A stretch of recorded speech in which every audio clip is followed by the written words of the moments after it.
This podcast is brought to you by the IIEA, sharing ideas, shaping policy. Good afternoon, everybody. My name is Barry Colfer, and I'm the Director of Research here at the Institute of International and European Affairs. A very warm welcome to this afternoon's webinar. The topic of the discussion today is disinformation and foreign information manipulation, a challenge for democracy, which feels like a highly relevant discussion for any time, but perhaps this year of elections all the more so. We're joined by Lutz Güllner, Head of Division for Strategic Communications and Information Analysis at the European External Action Service. Thank you most sincerely, Lutz, for being with us. I have the great pleasure of handing over to a very well-known figure to most of you on the call. Eileen Cullity is going to be chairing this afternoon session. Thanks very much, Eileen, for being available. Eileen is an assistant professor in the School of Communications and is the Deputy Director of the DCU Institute for Media, Democracy and Society. Her research interests concern disinformation, media literacy, education, and public media. Eileen, amongst many other things, coordinates the Ireland Hub of the European Digital Media Observatory and is co-chair of Media Literacy Ireland, the National Association of Media Literacy, facilitated by Commission the Man. And as I say, I think is someone who's very well known to many people on the call. Eileen, really thanks very much for being available to chair this event, and I hand over to you. Thanks, Barry, and hello, everyone, and thank you for attending this IIE webinar on the challenge to democracy posed by disinformation and foreign manipulation. As Barry said, I do a lot of work already on disinformation and media literacy, so I'm really delighted to be chairing this webinar. And as we head into election season, the potential of disinformation and manipulation is a topic that's just on many people's minds. There's lots of webinars and events and media articles being written about it. So we're very lucky today to be joined by Lutz Güllner, who has generously agreed to share his insights and expertise with us over the next hour. Now, before I introduce Lutz, I will very briefly just explain the format. He will speak for about 20 minutes, will show us a presentation, and then we will turn to audience questions. So at any point, if you want to pose a question or join the discussion, you can use the Q&A function that you should see on your screen. And you can do that at any time, but just please remember that the Q&A and the presentation are both going to be on the record and will be available as a video afterwards. And you can also join the discussion on Twitter, and just please remember to use the handle @IIEA. So to introduce our guest, Lutz Güllner works at the European External Action Service, where he heads the Division on Strategic Communications and Information Analysis. His work focuses on how to address disinformation threats and foreign manipulation or interference that targets the EU and the EU's neighbourhood region. Within the EEAS, he previously served as the head of the Foreign and Security Policy Communication Team, and before that, he was the lead of the communication team for the EC's Directorate General for Trade Communication. And he was also deputy head of the Trade Strategy Unit and responsible for the coordination of EU-US trade and economic relations. So with all of that experience, today he is going to tell us more about how the EU is responding to foreign disinformation. So over to you, Lutz. Thank you very much, Eileen and Barry, and good afternoon to everybody here from Brussels. I wanted to give you a bit of an update about a very, very complex and also sometimes slightly confusing issue, because it has so many different facets in its, let's say, in its different forms and shapes that we see it and experience it. But I will argue from, first of all, a foreign policy and external relations perspective. So looking to the outside, what does this mean for our tools, for our instruments? Obviously, I will not ignore also what this means inside our societies. But please keep in mind that I'm working, as announced already earlier, for the diplomatic service of the European Union. And with your agreement, I would also like to share a PowerPoint, if that is working. Should be this one here.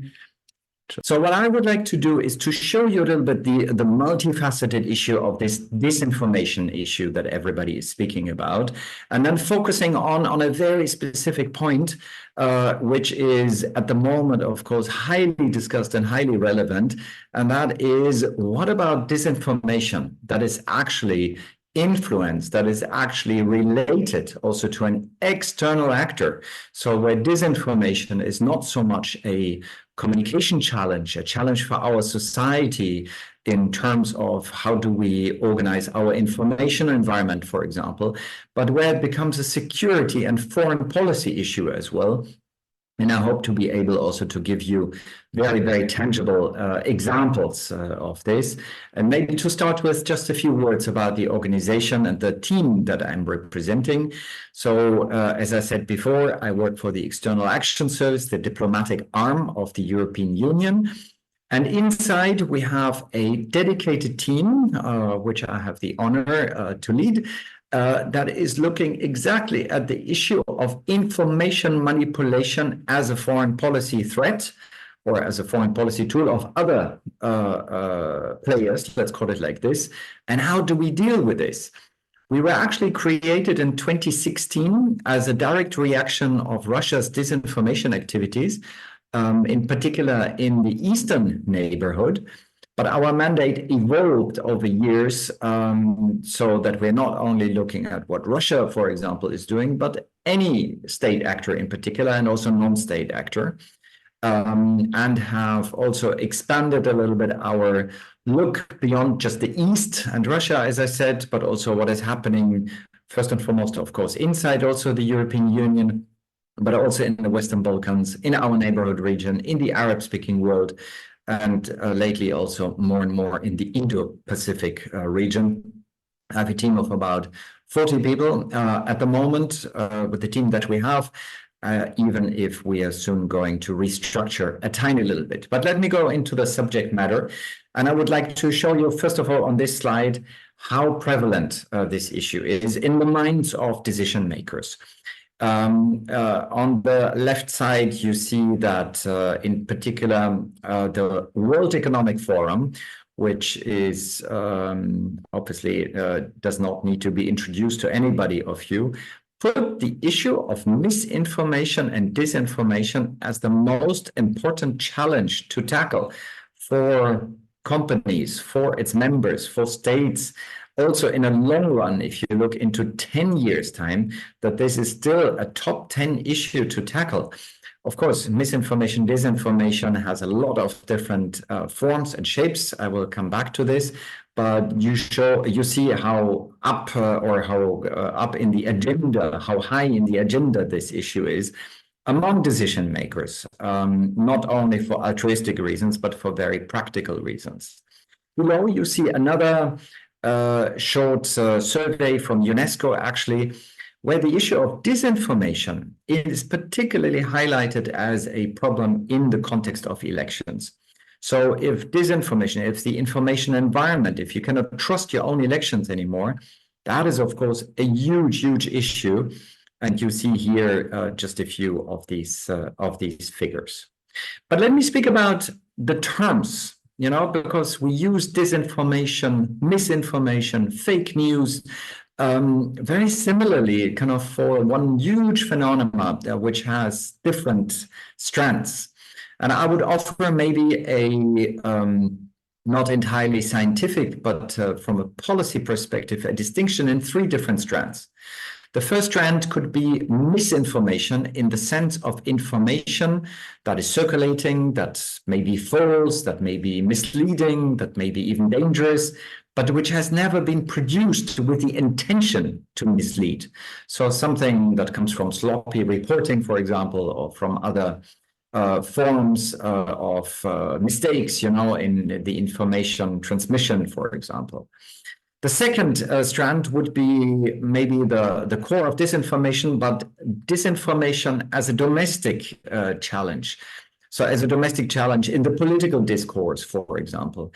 But let's also not forget that disinformation is very important as an economic issue as well. Disinformation is very often used to lure people to specific websites, to mislead them, to make them invest in specific areas. There are plenty of examples, I think, that all of you have heard about these elements. And then there is disinformation. So intentionally created disinformation as a tool in international relations, as an instrument in the hands of actors, of state actors in particular. They're using it against or its let's call it adversaries, either for very tactical reasons, that means for more short-term reasons, to influence a specific debate or a specific event, or for very strategic long-term reasons. And that is where it gets then a real strategic issue, a real security issue, because here we think about, for example, the long-term aim of undermining cohesion and trust in a society, which could lead to the destabilization of democracy, of procedurals, democratic procedures, etc. So that is very important to have a bit of distinction, because not everything that is, let's say, that is in this field of disinformation is automatically related to external actors. It's a part of it, and it depends on the issue, which part of it, but we cannot subsume, so to say, one issue with this very, very complex and multifaceted issue. And to dwell down a little bit further into what is it exactly that we see here and how do we have to understand it, we did quite a lot of work in my team here to put a bit of order and to give key components of what this foreign information manipulation and interference consists of and what we need to factor in. All this is not an academic exercise. It could also be, and it needs to be an academic exercise at one point. And it is already. That's why of course, I'm happy to speak here at the IIEA. But it is also a very practical policy issue. How do we design our responses? What do we need to put in place? Who should be in charge, for example? And you see here 5 components that are quite important to understand what it is and how we need to deal with. So disinformation in the form, or information manipulation in the form of something that provides or that can represent a harm, be it a direct or a potential harm, for our democracies, for our values, for our security. Because if it's disinformation that has no harm, well, that can also be a problem in a way, but it's of course a different policy area. The second one is, this is disinformation which is not illegal. So you see from my usage of a double negation, doesn't mean that this is legal and fine, but it's just not that we have any laws in place at the moment. There's no content that is per se forbidden. And that's why it's quite tricky to develop a policy approach, even for political or for foreign policy perspectives, for something that is actually not subject to law enforcement, for example. Then 3 key elements to keep in mind. This activity needs to be manipulative in nature. Manipulation can happen at many, many levels. Can be on the content, of course. That is what we usually look at. But manipulation can also be the way things are delivered. And I will make a specific reference to this in a moment. But that also includes, for example, identities that are manipulated. So false persona that are no real persons that are involved in this. Websites that present themselves as information portals that are no information portals. All this we have to understand. It needs to be intentional. Very clearly, I mean, this is not about a communication that happens to be misunderstood. There is a specific design behind it. There are specific goals behind it. And it's not misinformation in the sense as I defined it earlier. And there needs to be an element of coordination, of course. And if you take all these elements together, you have basically the ingredients for what a state actor can do with this. And just to illustrate a little bit of the examples, what we have here, I have picked out 3 elements. I mean, they're interrelated in a way that I will not go into all details, but just to illustrate that this is not an abstract issue.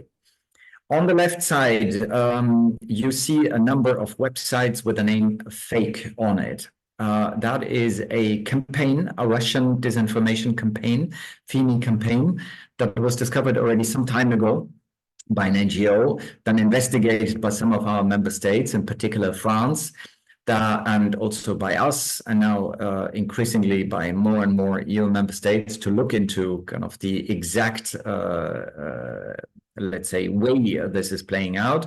And the point that I want to make here is that the disinformation, the technique delivered, or the technique to deliver this disinformation, to spread it, to produce it, is not just the content. It is the way it has been done. And here it was the cloning of websites. So they've taken websites like The Guardian, by the way, the German The Spiegel, many others, Le Monde, have copied the website, have changed slightly the URL, and have changed, obviously, the content on these websites. So to mislead people to go on these websites, to believe that this is the medium of their choice, of their trust, and to make them, in the end, also implicit in further spreading the content. So just to make the point that this is not just about a message, a narrative being developed. This is a malign activity using very often specific technical means. On the right, on the top, you see Voice of Europe. I think many of you have followed the revelations or the investigation about a portal that was set up by a pro-Kremlin disinformation, let's call it outlet or circle, directly financed from an oligarch, actually a formerly Ukrainian oligarch that then needed to flee to Russia. It was linked in particular with alleged payments, I say alleged because the investigation is still ongoing, to members of the European Parliament, including from Germany. So also to show that this is not just about message deliverance, not a delivery. This is also about the combination of creating information outlets, information portals, but also direct activities like cyber activities, or in that case, the presumed corruption. And the last one on the very bottom of it, and there's of course much more, an investigation that my colleagues carried out just a couple of days ago, which shows again how information laundering is working. Information laundering is nothing else like money laundering. That information is coming from an obscure place, and there are techniques to make it look as if there is an authoritative source, a trustworthy source to all this. I will not have the time to go on all these details, but happy to expand in the Q&A.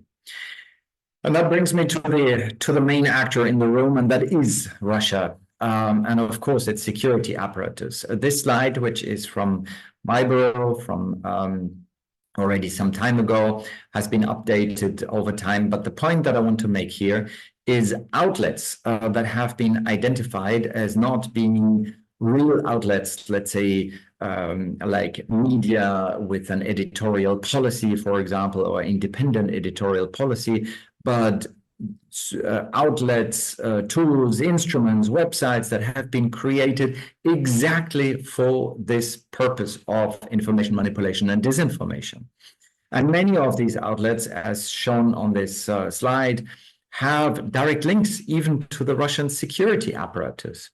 So we could discuss a long time how exactly this is organized. It is, of course, also changing over time, but it's pretty obvious that very overt media, like on the bottom, like Russia Today, like Redfish, like Sputnik and many others, but also very covert operations go hand in hand in this field. So important to understand this whole ecosystem around it. And I very often get the question, is Russia the only or the most important actor in this field? And my answer to that would be, it is the most visible, the most active player in Europe in particular. It's the best documented actor, where we have most evidence as well. And that's why a lot of the work on my team is specifically on these players. But there is there's another player beyond Russia, and that is China. This is a graphic of Freedom House, also to showing that Chinese actors are operating a little bit different in this area.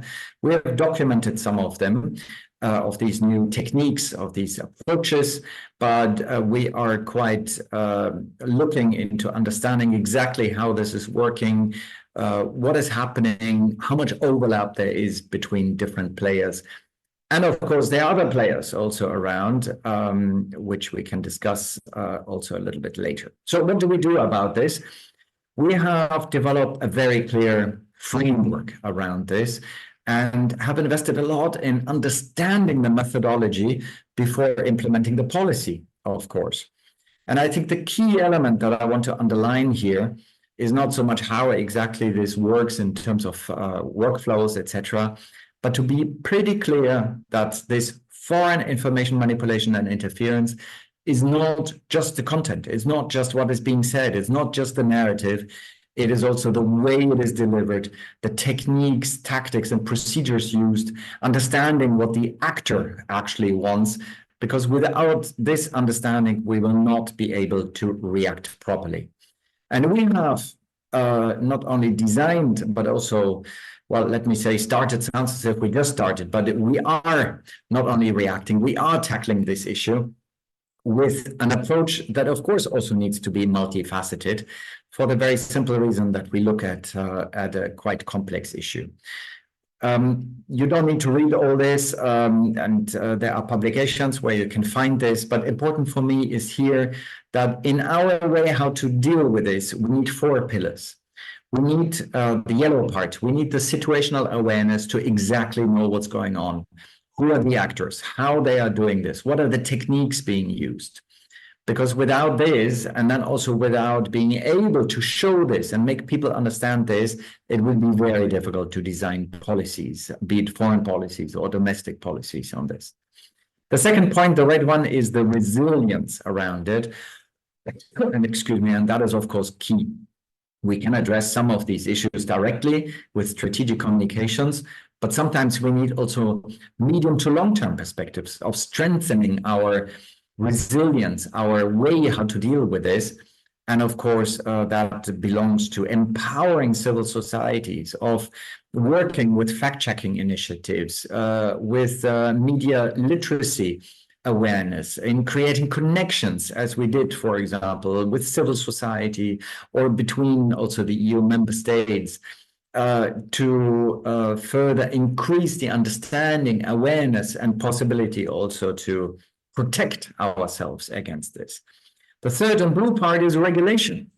And that the EU has made huge progress over the few last years by adopting also a very new instrument called the Digital Services Act, which is not only for disinformation, but which is designed to address our online world and the way online manipulation is happening, and to have a very clear legal instrument in all this. Which is also accompanied by a few other initiatives. And then, of course, the green part. This is an international issue. We need to use our international tools, starting from soft tools like working with our like-minded partners to quite sharp tools as we used them in the past, for example, to impose sanctions. So, because I see time is running and I want to wrap up, but in all this, just to give you maybe 2 or 3 examples, awareness raising. You know, what can we do in this field? How can we address this and not only do the debunking? Debunking, by the way, happy to discuss this in a moment in our Q&A session, has serious limits also, because you're after the events. You're sometimes even, let's say, amplifying the content if you debunk. But happy to have this discussion. My team is operating a very, very interesting awareness-raising project, which is called EU versus Disinfo, in which we have collected disinformation cases. So incidents, let me call it like this, of disinformation that we have put in a database, that we have, in a way, fact-checked. So fact-checked not in the very classical manner, but to see that this is not a random selection of specific incidents.